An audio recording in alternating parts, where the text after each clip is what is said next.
უფასო ტელემაყურებლებო, რადიო მსმენელებო. მცირე პაუზის შემდეგ ეთერში კლავ გადის ჩვენი გადაცემა მებრძოლდევნილთა საათი და მე ადა მარშანია 50 წუთის განმავლობაში წავიყვან ამ გადაცემას. ძალიან გვაინტერესებს თქვენი პოზიცია, ძალიან გვაინტერესებს თქვენი შეკითხვები და საერთოდ თქვენთან ერთად ჩვენ უნდა ვიყოთ დაკავებულები ჩვენი სამშობლოთი, ჩვენი ქვეყნით და ვინ თუ არა ჩვენ უნდა მივხედოთ ჩვენს საქართველოს და ეს არის ჩვენი მოქალაქეობრივი ადამიანური მოვალეობა. დიდი მადლობა რომ გვიყურებთ, დიდი მადლობა რომ გვისმენთ. დღევანდელი ჩვენი ეთერის სტუმარი არის თქვენთვის კარგად ცნობილი ადამიანი, ბატონი გია კვაშილავა. ჩემთვის პირველ რიგში ბატონი გია არის მებრძოლი მეცნიერი და პირველ რიგში ამის გამო დავპატიჟე ჩვენს გადაცემაში ბატონო გია, იმიტომ რომ ვიცი ჩვენ ალბედითი და ტრაგიკული საყდრისთან დაკავშირებით და მის ირგვლივ განვითარებულ ძალიან დრამატულ და მძიმე პროცესებში დავინახეთ ჩვენ ძალიან ბევრი მეცნიერი, რომელიც გვაპატიონ მე ალბათ. პირველ რიგში ძალიან არაღირსეულად იქცეოდნენ და საერთოდ სიცრუეს ბრძანებდნენ და ჩვენი საზოგადოებას ატყუებდნენ პირდაპირ და ძალიან ცუდი როლი ითამაშეს. ჩვენ კი რაც შეგვეძლო ბატონ გია თქვენთან ერთად, ქალბატონ ანიჭანიშვილთან ერთად მე მინდა პირველ რიგში მისი როლი და ღვაწლი აღნიშნო, თუმცა ქალბატონი ნანი როგორც ყოველთვის ყველა ეროვნულ და პატრიოტულ საკითხთან პირდაპირ თლიანად თავისი არსებით გადაიშვება ხოლმე ამ პრობლემაში და აი ასე ჩვენ საუბედუროდ ზოგიერთი არც ისეთი ძალიან შორს ჭვეტელი ადამიანის გამო ვერ დავიცავით ჩვენი საყდრისი. ბატონო გია თქვენ საყდრისის ასეთ კრიზისის დროს ასე ვიტყოდი მე მედგრად იცავდით საყდრის, თქვენ მეცნიერი ბრძანდებით, თქვენ ძალიან კარგად გესმოდათ საყდრისის მნიშვნელობა და არ ვიცი მე საყდრის უზარმაზარი ზიანი მიაყენა ჩვენმა ახალმა უკვე ძველმა ხელისუფლებამ და ამ ეთერიდან და ამ გადაცემიდან და ჩემგან პირადად კიდევ ერთხელ მე მინდა დავაფიქსირო პოზიცია, არა მხოლოდ ჩემი, რომ აუცილებლად დაისჯება ის ყველა ის ადამიანი, ყველა ის უზნეო ადამიანი, რომელიც ხელი შეუწყო საყდრის საფეთქებას. ბატონო გია, მე მაინც პირველ რიგში წავიკითხავ თქვენ ასე ვთქვათ ოფიციალურ ცნობას თქვენზე, ოფიციალურად ჩამოვთლი იმ საკითხებს, იმ თემებს, რა საკითხებითაც თქვენ ხართ დაკავებული, სად მოღვაწეობთ და მე ჩემი მხრიდან კიდევ დაუმატებდი თქვენს პიროვნებას რამოდენიმე სიტყვას. ბატონი გია კვაშილავა, ივანე ჯავახიშვილის სახელობის თბილისის სახელმწიფო უნივერსიტეტის ჰუმანიტარულ მეცნიერებათა ფაკულტეტის თეორიული და გამოყენებითი ენათმეცნიერების ინსტიტუტის სამეცნიერო ცენტრის ენის ლოგიკის მეტყველების მეცნიერ თანამშრომელი, ფესტოსის დისკოსა და A კლასის ხაზოვანი წარწერების შუმერული, აქადურ, ბაბილონური და ეგვიპტური მათემატიკური ტექსტების კვლევარი. განსაკუთრებული შტაბეშტილება ჩემზე იქონია ეგვიპტური მათემატიკური ტექსტების კვლევარი. ნუ ეს ჩემთვის არის რაღაცა სასწაული. ანუ თქვენ მათემატიკოსი ბრძანდებით პირველ რიგში ბატონო გია, აი მათემატიკოსები ძალიან ნიჭიერი ხალხია საერთოდ. კოლხურ იბერიული ეთნოკულტურის სამეცნიერო კვლევით ცენტრის აია კოლხეთის დირექტორი, ფაზისისა და აფხაზეთის მეცნიერებათა აკადემიების ნამდვილი წევრი, აკადემიკოსი, საქართველოს ბიზნესის მეცნიერებათა აკადემიის საპატიო წევრი, მარტვილის საპატიო მოქალაქე. მე მგონი ეს ძალიან ღირსშესანიშნავია და ამაღელვებელია, რომ თქვენ მარტვილის საპატიო მოქალაქე ბრძანდებით ბატონო გია. და მე დავუმატებ ჩემ მხრიდან კარგი მეცნიერი, კარგი მებრძოლი და უშიშარი ადამიანი, თავდადებული თავისი საყვარელი პროფესიისთვის, ამის გარდა, რაც ყველაზე მნიშვნელოვანია თავდადებული თავის სამშობლოსთვის და მისი ეროვნული ინტერესების დაცვის ბრძოლაში და საკითხში და პროცესში. ეს არის ჩემთვის პირადად ყველაზე მნიშვნელოვანი, რომ ბევრი კარგი მეცნიერი არსებობს, ბევრი კარგი მეცნიერი მართლა არის საქართველოში, მაგრამ აი, როდესაც დგება გადამწყვეტი ბრძოლა შენი სამშობლოსთვის, შენი ქვეყნისთვის, შენი სამშობლოს ეროვნული ინტერესის და ინტერესების დასაცავად, აი ეს მეცნიერები მე სადღაც იკარგებიან და ძალიან სამარცხვინო სურათს ვიღებთ ჩვენ. ბატონო გია, იცის ჩვენმა საზოგადოებამ, რომ აი ამ დღეებში გავიდა ინფორმაცია, გასაოცარი გათხრები მიმდინარეობს აი უკვე 2007 წლიდან კასპის რაიონის სოფელ იგოეთთან. ვიცით ჩვენ ყველა პრაქტიკულად ავტობანის თავზე თუ მიდამოებში რომ უშვალოთ იქ და კი მიმდინარეობს 2007 წლიდან იქ გაქრები და მერე უკვე ამ ავტობანის მშენებლობამ უფრო გააშიშვლა, უფრო დაგვანახა ამ პროცესმა მშენებლობის რა უზარმაზარ არქეოლოგიურ კულტურულ ფენას თურმე წავაწყდით ხო ჩვენ და თქვენ მითხარით რომ უნიკალური არქეოლოგიური კულტურული ფენა 11 არქეოლოგიური კულტურული ფენა იკითხება და ხედავთ თქვენ თვალნათლივ იმ ადგილზე სოფელ იგოეთთან და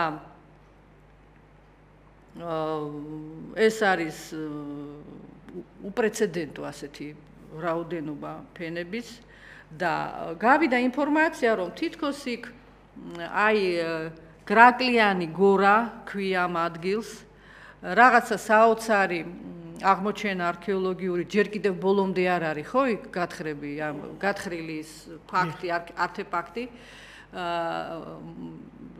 დადგინდა თვალნათლივ საკმაოდ დიდი ზომის წარწერა ზოგი წერს რომ ეს არამეულ ენაზეა მე ვიცი თქვენ ბრძანეთ რომ ეს ქართულ ენაზეა და დარწმუნებული ხარ თამაში ხო მე ბრძანებთ ალბათ ცოტა ხანში ეხლავე მოგცემთ სიტყვას და გავრცელდა ინფორმაცია ჩვენ ისევ ავღელდით ყველამ ვინც უკვე გამოვიარეთ ეს ავბედითი დღეები საფრთხისთან დაკავშირებით ავღელდით თითქოს და იქ რაღაცა დაიფარა ეს აღმოჩენა თითქოს და არაჩვენებენ არავის დაკონსერვდა და რაღაცა ცუდი უსიამოვნო ინფორმაციები წამოვიდა იმისათვის რომ ჩვენს მოსახლეობას ჩვენს პატივცემულ საზოგადოებას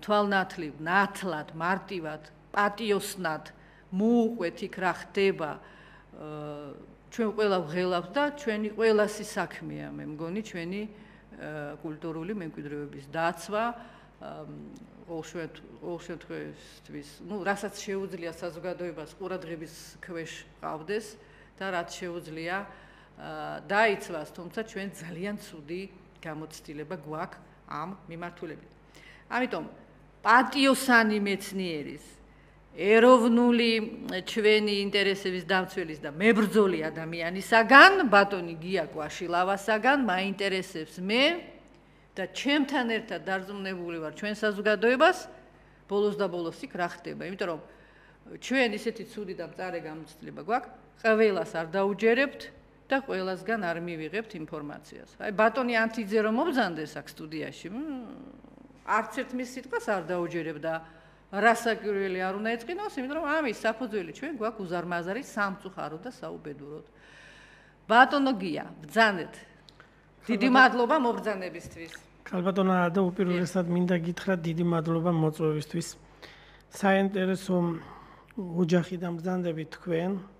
მამა თქვენი ძალიან საინტერესო ჩემთვის სამაყო პიროვნება ბრძანდებოდა, თუმცა მე ბავშვობის პერიოდიდან და მოგვიანებით მომიწია შორიდან დაკვირვება და საოცარი პატრიოტი ადამიანი, გონება מחვილი და თქვენს აქედან გამომდინარე ამ ოჯახიდან თქვენ აი ეს ძალიან მშვენივრად, საღად ჯელოთ ამ ქვეყანაზე და წარმოიდგინეთ ჩვენი ქვეყანა როგორ დაშლილია და ამის აღდგენა მამა თქვენის ხელიდან იყო შესაძლებლობა. და ღმერთმა დაგვაბრუნოს ჩვენ აფხაზეთში. ჩემთვის დიდი ტკივილია აფხაზეთი, იმიტომ რომ ყოველ ზაფხულს გუდაუთაში მე დავდიოდი დეიდას ოჯახში და უშუალო კონტაქტი მქონდა ამ ხალხთან და ალბათ ღმერთი ინებებს რომ ჩვენ დავრუნდებით. რასაკვირველია ბადუგია ეს ასე იქნება, მაგრამ ჩვენ უნდა დავიმსახუროთ ალბათ. დავიმსახუროთ ეს უნდა ჩვენ უფლისაგან ჩვენი ცხოვრებით, ჩვენი მოღვაწეობით და ჩვენი თავდადებით ამ საკითხთან დაკავშირებით. სხვანაირად არ ვიღირსებით ალბათ და თქვენ ოჯახს ეს ხელელწიფებოდა და ახლა ჩვენი ყველასი საქმეა ეს. მადლობთ ბადუგია. დღეს ჩვენ უფრო ცოტა შორიდან დავიწყებთ თქვენ თემა მსმენელებს გააცანით. და ამიტომ გვირჩევნია რომ რამდენიმე ფოტოთი დავიწყოთ. კი ბატონო. პირველი ფოტო ესა. აი გამოჩნდა უკვე. ივანე ჯავახიშვილი ფიქრობდა რომ ქართული დამწერლობის უძველესი ნიმუშები შეიძლება აღმოჩნდეს მცირე აზიაში, ამჟამინდელ თურქეთის ტერიტორიაზე. ხოლო აკაკი ურუშაძეს მიეჩნდა რომ ეს ნიმუშები აღმოჩნდება საბერძნეთის ტერიტორიაზეც. ანუ უძველესი ქართული დამწერლობის წერილობითი ძეგლებზეა საუბარი. შემდეგი ფოტო სერ არტურ ევანსმა, როგორც ცნობილია მსმენელებისთვის, 1900 წელს აღმოაჩინა ეს წარწერები კუნძულ კრეტაზე. აკლასის ხაზოვანი წარწერებით არის ცნობილი. ჩვენ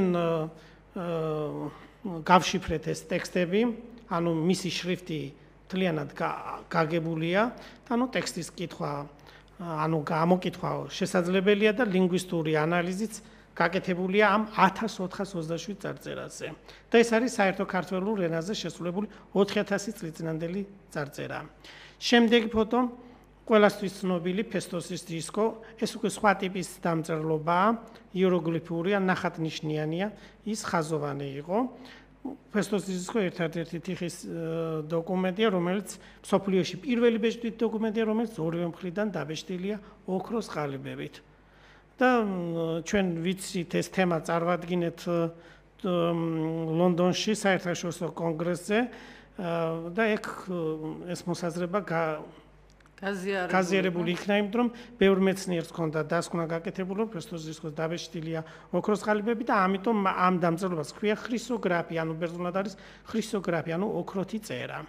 ამაზე საკმაოდ მთელი ინფორმაცია უკვე გავიდა და ჩვენ ამაზე არ შევჩერდებით. შემდეგი ფოტო კოლხური დამწერლობის უძველესი ნიმუშები, რომლებიც დათარიღებულია ძველი წელთაღრიცხვის მე-2 საუკუნით, ქრისტემდე 600-200 წლის წინ, აღმოჩენილია სამტრედის რაიონში, სოფელ დაბლაგომში. ამაზე ინგოროყვა წერდა პავლე ინგოროყვა, შემდეგში კუფტინი, თოლორდავას აქვს გამოკვლევა, ვახტანგ ლიჩელს და უშუალოდ ეხლა ძალიან საინტერესო გამოვიდა წიგნი ჰაინც ფენრიხის ქართველოლოგის წიგნი უძველესი ქართული დამწერლობები. სწორედ ამ წიგნშია შეტანილი ეს ძველი წარწერები. შემდეგი ვნახოთ. ეს რამდენიმე ნიშანი არის ცალ-ცალკე ზემოთ ნაჩვენები, ეს ჰაინც ფენრიხის წიგნიდან არის ამოღებული. ეს ნიშნები არის დაბლაგომში და სხვა მიმდებარე ტერიტორიიდან ამოღებული. აქვე იმოწევს ჰაინც ფენრიხი ვახტანგ ლიჩელს, აი ქვებოთ არის რამდენიმე ნიშანი, 3 ნიშანი სულ ბოლოს, ესეც წარწერის ერთ-ერთი წარწერის ნიმუშია. შემდეგი ფოტო. პავლე ინგოროყვა თავის ნაშრომში ახსენებს ქართული წარწერების უძველეს ნიმუშებს, რომლებიც აღმოჩენილია კოლხეთის ტერიტორიაზე, სამტრედის რაიონის სოფელ დაბლაგომში, განათხარ ძეგლებზე. არქეოლოგი ბრძანდებოდა ნიკოლოზ ბერძენიშვილი. 1970-72 წლებში სოფელ დაბლაგომში გამოვლენილია სამარხი, რომელიც დათარიღებულია ძველი წელთაღრიცხვის მე-4-3 საუკუნით. სამარხში აღმოჩენილი თიხის დოქი შემდეგი წარწერით, აი დიდი ასოებით, რომელიც არის წარმოდგენილი, ლიჩელის მიხედვით პროტოქართული დამწერლობის ნიშნებით არის შესრულებული და არა გამორიცხული, რომ ეს იყო მიცვალებული სახელი. ჩვენ ვეცადეთ A-კლასის ხაზოვანი წარწერების ნიშნების შედარება და ამ წარწერის ამოკითხვა და ამოვიკითხეთ გარდაცვლილი ადამიანის სახელი. ამაზე ჩვენ ცალკე ნაშრომი გვაქვს გამოქვეყნებული. შემდეგი ფოტო დღეს კი ვისაუბრებთ გრაკლიანის გორაზე აღმოჩენილ წარწერაზე. თუ ჩვენ დღეს არ შევეხებით გრაკლიან გორის წარწერის როგორი იკითხება, აღარ ვამბობთ ჯერჯერობით, იმიტომ რომ თლიანი მასალა ბატონი ვახტანგ გლიჩელის ანგარიში ჯერ ჩვენ თლიანად არ აგვაქვს, მთელი არქეოლოგიურ მასალაზე ჯერ არ არის თლიანად გაწმენდილი იქ სამუშაოები. სხვათა შორის გრაკლიანის გორაზე მინდა ვისაუბრო, მრავალფენიანი არქეოლოგიური ძეგლია. როგორც თქვენ მოახსენეთ მსმენელს, 11 ფენა, კულტურული ფენა. ის იწყება 2 მილიონიდან 1.500.000 წლიდან პირველ საუკუნემდე.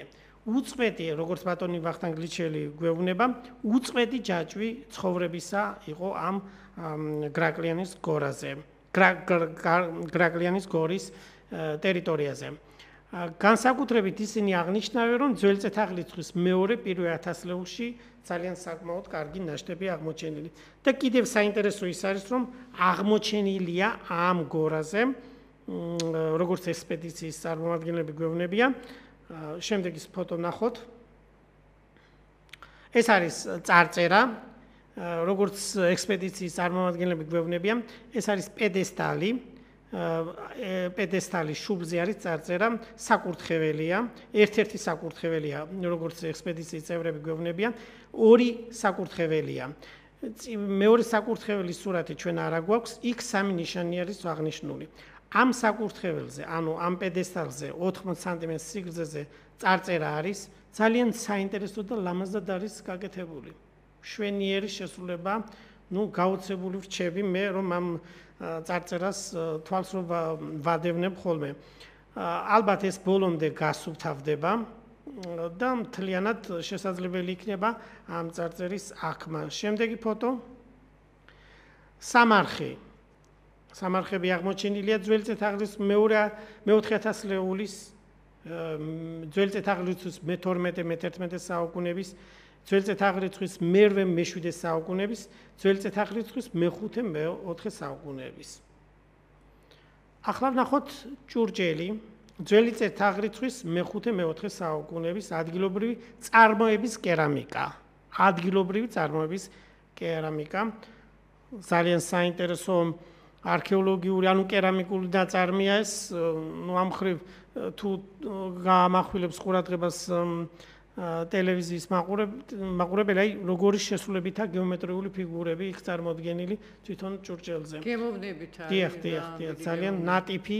ეხლა ერთ-ერთ ფოტოზე რაღაც გამოსახულება, რომელიც არ ჩანს კარგად, ფოტოზე არ ჩანს კარგად. ეს ამოღებულია უფრო ადრე პერიოდში, 2007-დან დაიწყო მუშაობა, როგორც ექსპედიციის წევრები ამბობენ, რომ ადრე ჩვენ ვიცოდით, ესე იგი, წინასწარ გქონდა, რომ თითქოს აქ არქეოლოგიური ძეგლი უნდა აღმოჩენილიყო, მაგრამ ამდენი მოლოდინი არ გქონდაო. და როცა ესე იგი, ავტობანი გაყავდათ, მაშინ გამოჩნდა უფრო კარგად. ეს როგორც ექსპედიციის წევრები ამბობენ, მეორე ტერასიდან არის ამოღებული, თლიანად გადატანილია თბილისის სახელმწიფო უნივერსიტეტში, მთელი არქეოლოგიური მასალა შესავლილია. შემდეგი ფოტო. უკაცრავად ბატონო გია, მე ვხედავ ეკრანზე, რომ ზარია სტუდიაში, მაგრამ ეხლა ბატონ გიას როგორ შევაწყეთიო, ჩვენ სურათებს მოვრჩებით და მერე დაგვირეკეთ, ბოდიშს გიხდით. აქვე აღმოჩენილია, როგორც ბატონ ვახტანგ გლიჩელმა გვითხრა, ოქროს დისკო, საფლავიდან ამოღებულია. ეს გრაკლიანის გორა მთლიანად უკვე გამოცხადებულია, კულტურის სამინისტრო მიანიჭა ყველაზე უმაღლესი ეროვნული ძეგლის სტატუსი აქვს მას. ამ ხრივ მინიჭებულია უკვე სტატუსი სამართლებრივი. ახლა აქ აღმოჩნდა კიდევ ნეოლითური და ენოლითური პერიოდის არქეოლოგიური მასალა და შუაში აი სადაც კარგად ჩანს საბეჭდავები, ეს არის სამხრეთ მესოპოტამიური საბეჭდავები, ძველი წელთაღრიცხვის მე-4-მე-3 ათასწლეული. დღეიდან 6-5 5000 წლიწადელი საბეჭდავია შემოტანილი აქ საქართველოს ტერიტორიაზე. ეს რას გვეუბნება? ანუ შუამდინარეთში შუმერული ეპოქიდან ეპოქასთან კავშირი ჰქონდა აქ მაცხოვრებელ იმ დროში მაცხოვრებელ ადამიანებს აქ მაცხოვრებელ ადამიანებთან ერთმანეთთან კონტაქტი ჰქონდა, თორემ ასე როგორ შემოვიდოდა საბეჭდავი. მოგეხსენებათ რომ საბეჭდავი საერთოდ მთელ მსოფლიოში მესოპოტამიიდან ვრცელდება. ანუ იქ ჩდება ეს პირველად კრეტაზეც აღმოჩენილია შემდეგ საბეჭდავების დამადასტურებელი ან მეფის ან უმაღლეს ქალბატონის ან უმაღლეს ქურუმის ან საქონლით ბრუნვის დამადასტურებელი იერარქიული საზოგადოების არის უკვე ეს მანიშნებელი. დიახ, ამის გარდა კიდევ არის რომ ეს საქონლის გაცვლის დროს დამადასტურებელი დოკუმენტი, ანუ ამით უდასტურებდნენ მიღებას და საქონლის ჩაბარებას და ასე შემდეგ. ახლა ჩვენ ხედავთ სურათზე ავტობანს და ზემოთ უკვე მიმდინარეობს ამ გორა არის ეს კრაკლიანის გორა და სადაც მიმდინარეობს უკვე გადახურვითი, ანუ ღია ცისქვეშ მუზეუმი კეთდება. ეს ადრე დაიწყო, ღია მეორე ფოტო ნახოთ კიდევ. ახლა ასეთ სიახლოვეს ავტობანთან პრაქტიკულად ავტობანზევეა.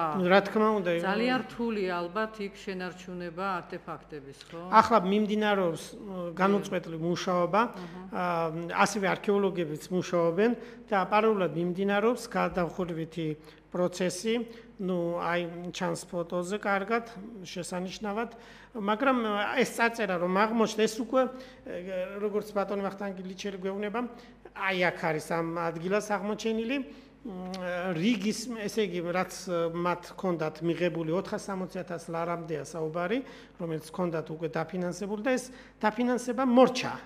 ანუ როგორც, მაგრამ ისევე გაუგრძელდათ მათ დაფინანსება. ამ ხრივ წარწერას არაფერი არ ემუქრება, მე ჩემი თვალით დავათვალიერე, დახურულია, იმიტომ რომ შენებლობა მიმდინარეობს, ეს წარწერა არის თიხისგან შექმნილი, ანუ ერთი ქვა რომ დაეცეს, მთლიანად დაიშლება. ამიტომ და წვიმა, ხო, ბატონგია? რა თქმა უნდა, წვიმა ზემოდან შეიძლება მთელი გორი და წვიმა ჩამოვიდეს და მაშინ ეს უკეთესად უნდა იყოს დაცული, ვიდრე ამ სურათზე ჩვენ ვხედავთ, ხო? ნუ ახლა ასე აქვთ ზედჯერ დროებით მიწა აქვთ დაყრილი, ეს ალბათ ეს წესი ასეთია, მე არ ვიცი ახლა არქეოლოგი მიწის დაყრა ამ შემთხვევაში იცავს და დაცვის თვალსაზრისით არის დაყრილი. და აქ საინტერესო იყო დაუშვათ ჩვეულებრივი ვინც საინტერესებული იყო ენახა, მაგრამ ამჯერად ჯობია რომ ეს მე მგონი რომ დაასრულდეს ეს სამუშაოები და შემდეგში გაიხსნება, იმიტომ რომ ახლა არ არის ის პრობლემა რომ აღნიშნოთ ბატონო გია რომ თქვენ თავად ადგილზე იმყოფებოდით, რა საკვირველია, როგორც სერიოზული მეცნიერი ასე მოიქცეოდა, აბა როგორ სხვანაირად. ანუ რეპორტაჟი გვაქვს პრაქტიკულად ჩვენ ადგილიდან და ეს სურათებიც არის ყველა თქვენს მიერ გადაღებული. არა, რამდენიმე არ არის ჩემი მიერ. ჩვენ 23 აგვისტოს ვიყავით, რამდენიმე სამი პიროვნება ამ ადგილს დასათვალებად, მაგრამ ის წარწერის სურათი ჩემი არ არის, იმიტომ რომ მაშინ წარწერა დახურული იყო. ეს წარწერა ადრეც ვნახე, მე მინახია და ამ წარწერის გარდა პრინციპში უმრავლესობა თქვენის გადაღებული სურათია. ანუ ბატონო გია, თქვენ ამ ფოტორეპორტაჟით და უშუალო თქვენი უშუალო იქ ვიზუალური დათვალიერებით შეგიძლიათ მოახსენოთ ჩვენს პატრიცემულ საზოგადოებას, რომ იქ მეცნიერული და არქეოლოგიური თვალსაზრისით ყველაფერი სწორად გაკეთდა. და იქ არ არის არაფერი ისეთი გაუგებარი და ამაღელვებელი საზოგადოებისთვის, რომ რატო მიაყარეს მიწა, იყო მითქმა-მოთქმა, რას ნიშნავს მიაყარეს, ანუ ეს დაცვის თვალსაზრისით არის მხოლოდ და მხოლოდ გაკეთებული, ის კი არა უკეთესად უნდა იყოს დაცული, იმიტომ რომ აი ძალიან სერიოზული წვიმა რო წამოვიდეს ახლა ეს მიფარებული, რაც მე მგონი არაა საკმარისი და ალბათ ამასაც იზამენ. მე მგონი აქ ყველაფერი გათვლილი არის, მე რაც დავინახე ჩემი თვალით. ხო, გათვლილია რომ ეს დაიცავენ ამ წარწერას. ნუ ამ წარწერის დაზიანება არ შეიძლება, იმიტომ რომ ძალიან მნიშვნელოვანია ის მოსაზრება, რომ ჯავახიშვილს, ივანე ჯავახიშვილს ჰქონდა მოსაზრება, რომ ქართული დამწერლობის უძველესი ნიმუში, ანუ დამწერლობა ქართული შეიძლება შექმნილი იყოს ძველი წელთაღრიცხვის მერვე, მე-7 საუკუნეში და ჩვენ ეს უკვე ფაქტი გვაქვს აქა. ნუ მოსაზრება არსებობს, რომ ეს არამეული წარწერა არისო. თითქოს გაჟღერდა ეს მოსაზრება. იყო ასეთი მოსაზრება. ნუ როგორც სერ არტურ ევანსი მოგვახსენებს, რომ ჩვენ თავიდანვე, იმიტომ გაჩვენებთ A-კლასის ხაზოვანი წარწერა, რომ ევანსი ამბობს, რომ A-კლასის ხაზოვანი წარწერიდან შექმნილია B-კლასის ხაზოვანი წარწერები და ასევე რამდენიმე არამეული, უბრალოდ ფინიკიური დამწერლობის ნიშანი და შემდეგ ფინიკიურიდან არამეულიც გამოდის. და ანუ აქედან გამომდინარე, ჩვენ თუ სათავეს მივაგნეთ ამ დამწერლობის ნიშნებისას, ნუ ეს არ არის პრობლემა იმ მხრივ, რომ დაჯგუფდეს და რაღაცა ამოკითხვა შესაძლებელი გახდეს. ასევე ბატონ ვახტანგ გლიჩელი ძალიან საინტერესოდ მუშაობდა დაბლაგომში და აქვს არაჩვეულებრივი გამოკვლევა. მისი მითითებით სამი ნიშანი ამ წარწერაზე უკვე ცნობილია, აღმოჩენილია დაბლაგომში. ანუ თუ იქ ჩვენ გავაჟღერებთ და ამის გაჟღერება ადვილად შეიძლება, შესაძლებელია ეს წარწერა ამოკითხული იქნეს. ნუ ეხლა ჩვენ არ შევშერდებით იმას, რომ ეს ანბანურია თუ მარცვლოვანი. ნუ ეს დავტოვოთ ჯერ ღიად, იმიტომ რომ მე უფრო დიდი ალბათობით გონია, იმიტომ რომ იმ პერიოდის და ცოტა ბოგიანო პერიოდის წარწერა, რომელიც დაბლაგომში აღმოჩენილი, მარცვლოვანი დამწერლობა. ამიტომ მე დიდი ალბათობით ვფიქრობ, რომ ეს მარცვლოვანი დამწერლობის ნიმუშია. შემდეგში ქართული დამწერლობა უფრო მოგვიანებით მე-4 საუკუნეში უკვე ყალიბდება როგორც ანბანური დამწერლობა. ჩემი მოსაზრება ეს არის, შეიძლება სხვადასხვა მოსაზრებებიც არსებობდეს, ნუ მე ვფიქრობ, ნუ წინასწარი მასალებით, მონაცემებით თქვენ აი ამ დასკვნისკენ უფრო მე ველოდები ბატონ ვახტანგ გლიჩელის ნაშრომებს, ნუ ერთი ნაშრომი უკვე მიღებული მაქვს, რომელიც არის ბრილში, ევროპაში დაბეჭდილის ბრილის გამომცემლობა ძალიან სოლიდური გამოცემლობა, სერიოზულია. ნუ იქ დაბეჭდილია 22 გვერამდე მისი ნაშრომი 2011 წელს, ეს ამ გორასთან დაკავშირებით კვლევები არსებობს. ახლა დამატებით ბევრ მასალას კიდე გამოაქვეყნებენ და ჩვენ უკვე მე შესაძლებელი იქნება სხვა მეცნიერებთან ერთად ამ წარწერის ამოკითხვა. მე ძალიან მაინტერესებს, იმიტომ რომ რა კავშირია აქვს დაუშვათ A-კლასის ხაზოვანი წარწერის ნიშნებს შემდეგ პერიოდის და აქ უკვე ჩანს ეს ამ დამწერლობის ნიშნებში კავშირი. ძალიან საინტერესოა ყველაფერი ის, რაც თქვენ ბრძანეთ ბატონგია. ნუ ამ წარწერის ამოკითხვა მე მგონი ძალიან მრავალმხრივ არის საინტერესო, არა მხოლოდ წმინდა ლინგვისტური და არქეოლოგიური, არამედ ჩვენი ქვეყნის ისტორია, მისი სიღრმეები, საერთოდ გააზრება იმ ტერიტორიის, სადაც ჩვენ ცხოვრობ და ჩვენ სამშობლო და სახელმწიფო რო ქვია, ყველანაირად საინტერესო იქნება რასაკვირველია. და საერთოდ ბატონგია მე მგონი ქართული არქეოლოგიური სკოლა არის ძალიან ძლიერი, ტრადიციულად ასე იყო. და ეხლა მართალია რაღაც პერიოდი იყო, როდესაც ყველანაირი სამუშაოები იყო გაჩერებული, ესა ძალიან მძიმე პერიოდი იყო ჩვენი ქვეყნის მოგეხსენებათ და ეხლა უკვე რაღაც სერიოზული კვლევების შესაძლებლობა ისევ გაჩნდა და ძალიან ბევრი არის დაკავშირებული ამ ავტობანის გაყვანასთან, ხო, იმიტომ რომ მასიური და მასშტაბური გათხრითი სამუშაოები მიმდინარეობს, მით უმეტეს რომ ეს არის ისეთი ტერიტორია, თქვენ ბრძანეთ რომ იქ ყველანაირი ფაქტობრივი მასალით ირკვევა რომ რამოდენიმე ტაძრის ადგილია, ხო ის და სამარხების. დიახ, ჩვენ გამოგვჭა ერთი აზრი რომ არქეოლოგიურ გათხრებს აწარმოებს ივანე ჯავახიშვილის სახელობის თბილისის სახელმწიფო უნივერსიტეტის არქეოლოგიური ექსპედიცია, რომლის ხელმძღვანელი გახლავთ სრული პროფესორი ვახტანგ გლიჩელი. ბატონ ვახტანგ გლიჩელი ბევრ ძალიან საინტერესო მოსაზრებას გვთავაზობს ამ ხრივ და ეს გორა, ეს არის უნიკალური. ნამდვილად. მე მაგალითად ისტორიაში, ანუ რაც ამიკითხავს და არქეოლოგიურ მასალები და რაც ვიცი, 3 თუ 4 თუ შეიძლება 5 იყოს სხვადასხვა პერიოდის ესე იგი კულტურული ფენის აღმოჩენა და ამ გორაზე 11 კულტურული ნაშთის აღმოჩენა ძალიან ეს ეგრევე მიხვდება ადამიანი ჩვეულებრივი, რომელიც ძალიან შორს არის არქეოლოგიასთან. აი ხა მე ნაკლებად კი ვიყო ერთ-ერთი ჩემი ბავშვობის ოცნება, რომ გათხრებში მონაწილეობა მიმეყო. ეხლავე ჩაგრთავთ მობილურით გვირეკავენ, ბოდის გიხდით, მაგრამ რომ 11 არქეოლოგიური კულტურული კერა რომ მითხარით თქვენ, ნუ გასაგებია ეს რა სასწაული რამ არის და რა უნიკალური რამ აღმოჩენა არის აქ. აქვე სიახლოვეს ჩვენთან. ძანეთ ბატონო ბოდის გიხდით. ძანეთ. ბატონო გია, სამწუხაროდ ის ხალხი, ვისაც აბარია ეს გათხრები, ანუ ვახტანგ-ლიჩელი, არის ის პიროვნება, რომელმაც აქტიური მონაწილეობა მიიღო საყდრისის დანგრევაში.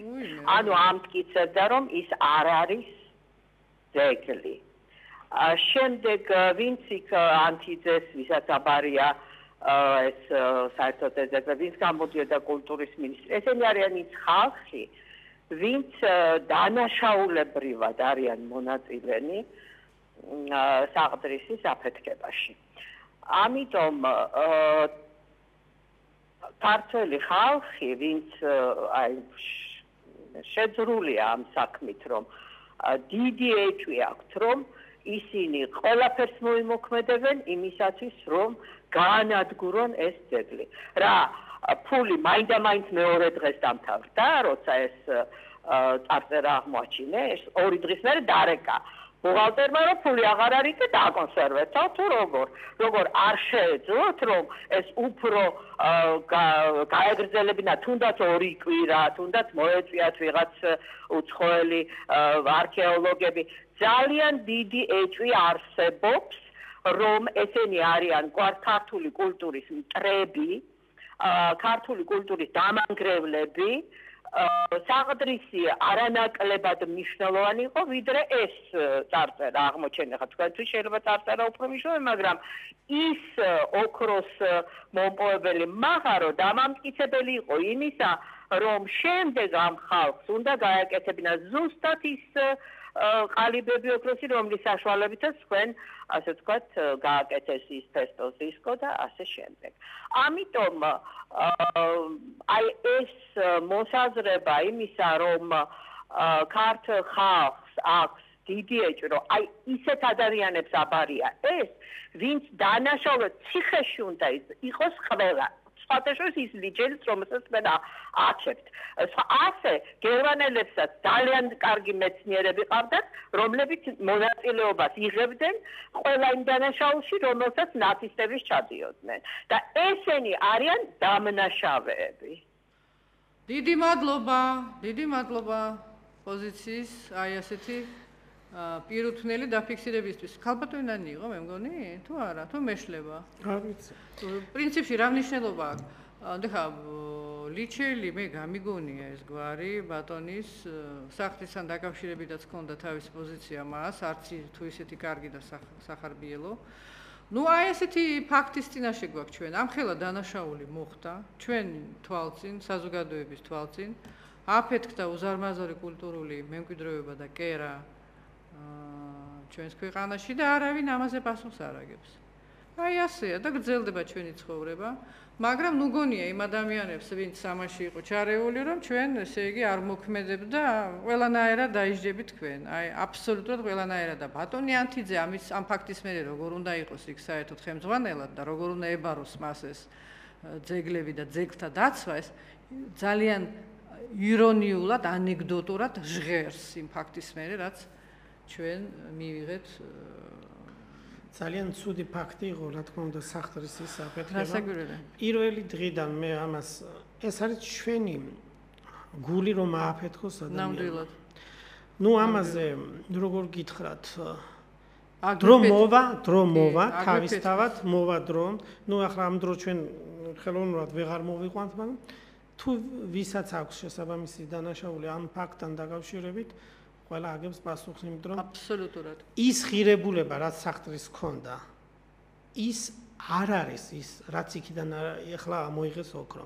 ის არის სამუდამო უდიდესი ღირებულების მქონე არქეოლოგიური ძეგლი, ასე. და კაცობრიობისთვის და არა მხოლოდ საქართველოს თქვენ მოგეხსენებათ ევროპაში ასეთი ტიპის ძეგლებიც არ არის და როგორ დაცულია. ზოგს მიაჩნდა რომ თითქოს არ არისო ძეგლი, მაგრამ ასე არ არის მეცნიერებაში. მეცნიერებაში უნდა დადგინდეს. ეს არ შეუძლია ცალმხრივად გადაწყვიტოს რომელმა დაუშვათ კულტურის სამინისტრომ, ან დაუშვათ მთავრობის წარმომადგენელმა, რომ თქვას რომ ეს არ იყო ძეგლი. ამას სჭირდება კვლევები და საკმაოდ კარგი კვლევებს აწარმოებდა ქართულ-გერმანული არქეოლოგიური ექსპედიცია და რომლის ხელმძღვანელი გახდათ საქართველოსდან ქალბატონი სახელი ახლა დამავიწყდა ვერ გავიხსენე მაპატიეთ და ეს თემა რა თქმა უნდა სულ დიდ ტკივილად დარჩება საქართველოს.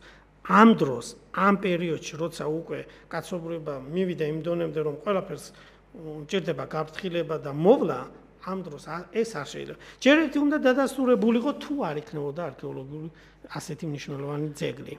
ბატონგი აშკარად. მაგრამ იყო ის არქეოლოგიური ძეგლი, მე ყველა ნაშრომი მაქვს წაკითხული, როგორც გერმანული, ისევე ინგლისურად რაც დაიბეჭდა. ეს არ უნდა გაკეთებულიყო. ეს არის დანაშაული. ეს უდაოა, რომ არ უნდა გაკეთებულიყო და გნებავთ კამათი იყო და ზოგს არმიაში და არქიტექტურულ ძეგლა და რას ჩქარობდნენ. ბოლოს და ბოლოს სამართლოში იყო საქმე და დღესაც არის და აფეთქეს მაინც. ეს ხო რაღაცაზე მეტყველებს, ძალიან ცუდ რაღაცაზე. ამ სახლის აფეთქების მერე მე კიდევ ერთხელ მინდა განმაცხადო პირდაპირ ეთერში ჩვენი მთავრობა დღევანდელი, რაც გვყავს საქართველოს, მე არ მიმაჩნია ეროვნულ მთავრობა და მე მიმაჩნია ეს მთავრობა საკუთარი ქვეყნის მტერ მთავრობად. კიდევ ერთხელ ამას ვაცხადებ პირდაპირ ეთერში. ზარია, ძანით ბატონო უკაცრავად. გამარჯობათ. წინასწმელებს სრულად ვეთანხმები. მართლაც ეს უდიდესი ტრაგედია ქართველი ერისათვის, რომ ესეთი ხალხი მყავს ჩვენ ძეგლთა დაცვაში, კულტურის მინისტრადაც უკვე მეორე მინისტრია და მე მგონი თქვენს გამეთანხმებით ამაში, რომ სრულიადაც ეს ნამდვილად ასეთი ადამიანი საქართველოს კულტურის მინისტრად არ უნდა იყოს, იგივე მეცნიერებათა აკადემიაში და ძალიან ეროვნული ხალხი არ არის და ყველაფერზე ოღონდ რაღაც მოიწესრიგონ თავისი პაწია ეს ხელფასები იქნება თუ რაღაც ყველაფერზე მიდიან სამწუხარო და პათოლოგია თქვენ პირადად ეს კი ტკივილი ძალიან მაგრამ როგორმე რით შეგვიძლია ჩვენ საერთოდ რომ რაღაც გავაკეთოთ თქვენ იგივე ვინც არის ახლა თქვენ უფრო კარგად გეცოდინება თქვენ თვითონ რამდენ წინააღმდეგობას დამკვირვებელს გიწევდნენ ქართველი მეცნიერები ძალიან ფესოსის დისკოსთან დაკავშირებით რომ არაფრად არ აგდებდნენ ამას თქვენს ამ მუშაობას ამ ოფრის ღრას ყველაფერს და ამ აღმოჩენას უდიდეს სოფლიო მნიშვნელობის აღმოჩენას და როგორ გაწამებდნენ თქვენ და დღეს ხომ ირგვლივ არ აქვს თქვენ შემოკრებილი ის ხალხი რომელსაც შეიძლება რომ ჩვენ ვებრძოლოთ საერთოდ თელმა ერმა იბრძოლოს როგორმე გადაარჩინოს ეს უდიდესი ღირებულებები ქართველი ერისა და ფესოს დისკოსზე და თუ შეიძლება გითხარით დიდი ხანია თქვენ არ მოგვისმენიათ ფესოს დისკოსთან დაკავშირებით რა გითხარითო? რამე გითხარითო, რა ხდებაო? უპირველესად აქედან მინდა დავიწყო. მთელი არქივი არის ჩვენ მიერ წაკითხული, კრეტაზე აღმოჩენილია 1427 წარწერა, A-კლასის ხაზოვანი, ფესტოსის დისკო 1-ია და კიდევ 300 კრეტული იეროგლიფური წარწერა.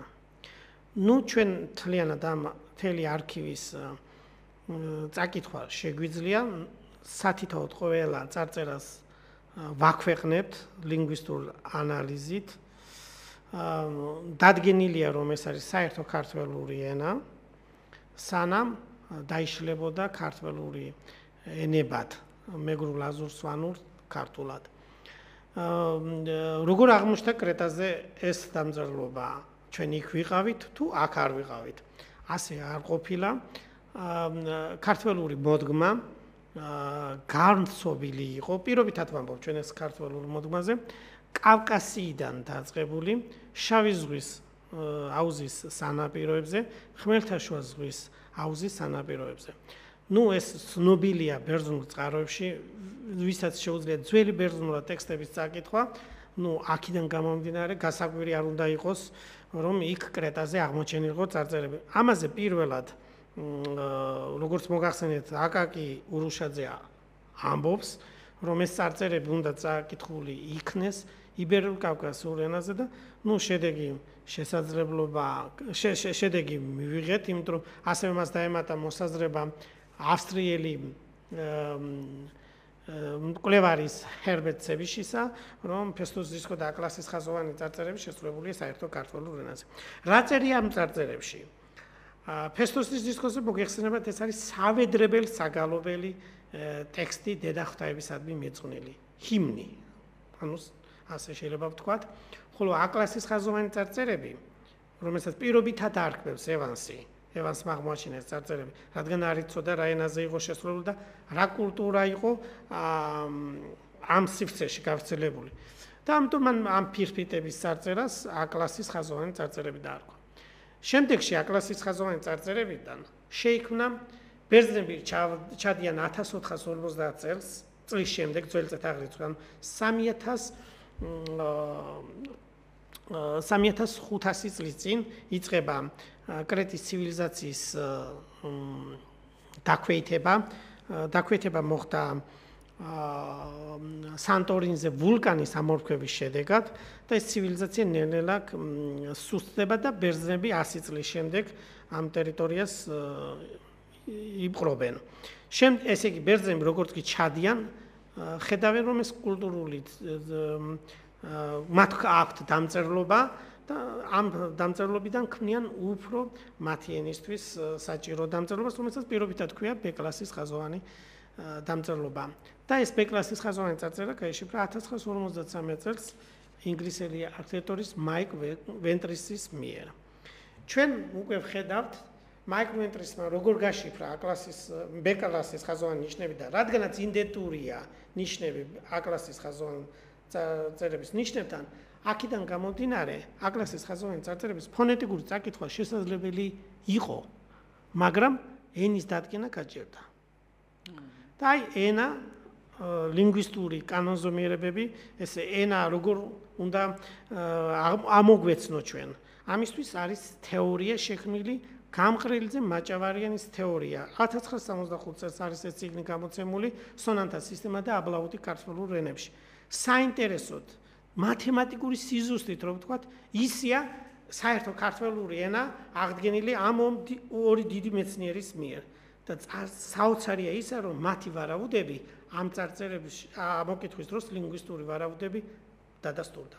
თქვენ ხომ მოგეხსენებათ, რომ აკაკი შანიძე ვარაუდობდა ხანმეტის ტექსტების გამოჩენას და რა თქმა უნდა ის რაც მოსაზრება ჰქონდა აღმოჩნდა იმ ტექსტებში. აქაც ისეთი დიდი მოსაზრება რაც მათ ჰქონდათ ეს დადასტურდა. ჩვენ კავშირს ვეძებთ, რა თქმა უნდა ამ წარწერების ნიმუშებს ვეძებთ რა თქმა უნდა საქართველოს ტერიტორიაზე. ერთ-ერთი ეს მოგვიანო წარწერა 1000 წლის შემდეგ შექმნილი წარწერა კრაკლიანის გორის ესე იგი ტაძარში აღმოჩენილი წარწერა. ასევე ჩვენ სხვაგანაც ვიპოვეთ, ბახტანგ გლიჩელმა, ბატონ ბახტანგ გლიჩელმა დაბლაგომის წარწერაზე საკმაოდ სკელტანიანი ნაშრომი გამოუშვა კოლხეთისა და იბერიის კულტურის საკითხები და დაბეჭდილია მთელი არქეოლოგიურ მასალასთან ერთად დამწერლობის სხვადასხვა დამწერლობის ნიშნებიც. საინტერესოდ აქვს ეს მოსაზრება მას ჩამოყალიბებული და ჩვენ აქედან გამომდინარე გავშიფრეთ დაბლაგომის ერთ-ერთი წარწერა. მოგახსენეთ რომ ეს კერძო პირის სახელია. ახლა ჩვენ კიდევ ვამზადებთ ერთ არქეოლოგიურ მასალაზე საუბარს, რომელიც შემდეგში თუ იქნება თქვენთან გადაცემა, შემდეგ გავაგრძელებთ. ძალიან საინტერესოა ყველაფერი რაც თქვენ ბრძანეთ დღევანდელ ეთერში ბატონო გია.